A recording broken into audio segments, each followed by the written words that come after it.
lots of headlines like, oh, this is the beginning of the crash, you better get out of the markets.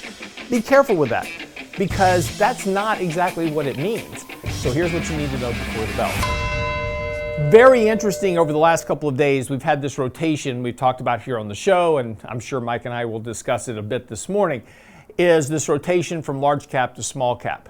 And it's been astronomical. It's been one of the largest rotations that we have seen on such a short time frame, over 5 days, that we've really seen at any point in history. Russell 2000 example is 4.4 standard deviations, away from their moving averages. I mean, that's just an incredible move, extremely overbought very quickly, right? And of course, headlines are now coming out like, oh, is this the end of the AI bubble? Is this the end of the AI chase? Is this the beginning of the great crash? All these types of narratives, right?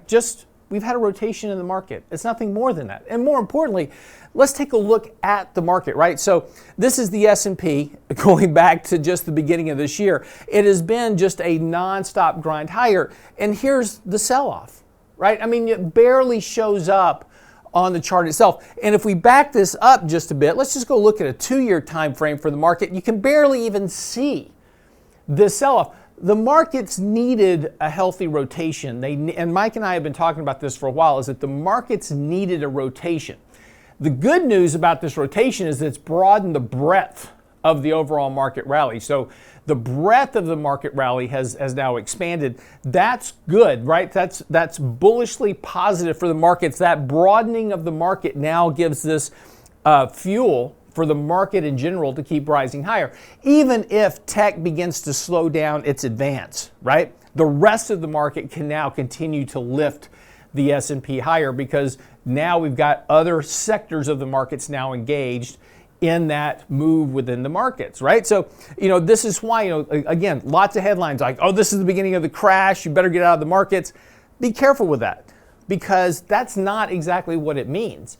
And more importantly, this correction is needed, right? In order for a market to continue to go higher over time, you've got to have corrections from time to time. And if we just look back at the market over the last couple of years, you see these regular corrections all along the way, right? Some were bigger, some were smaller, but we continually kept correcting back to moving averages over time, which allowed the market to continue to advance. Markets cannot just go straight up. They have to go up. They have to pull back. They have to reset buyers and sellers, and that allows the markets to go higher once again. So it's important to just keep involved in the narrative, right? The narrative is doom and gloom and everything's coming to an end. And maybe that's the case. Maybe this is the potential beginning of the big rotation that leads to a bigger sell-off in the markets. We're moving into the right time of the year for that, August, September, October.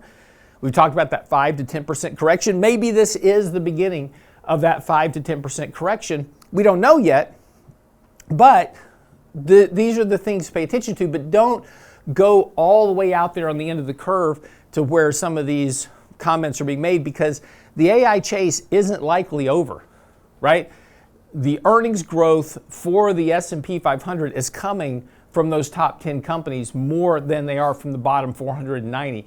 And earnings are ultimately what drives the market. So again, just keep focused on what's happening when the markets itself and manage your portfolio that way, rather than letting these big emotional narratives drive you into psychologically bad investing decisions. If the market begins to break down, we'll know, we'll let you know, and we'll all be good. But that's what you need to know before the bell this morning.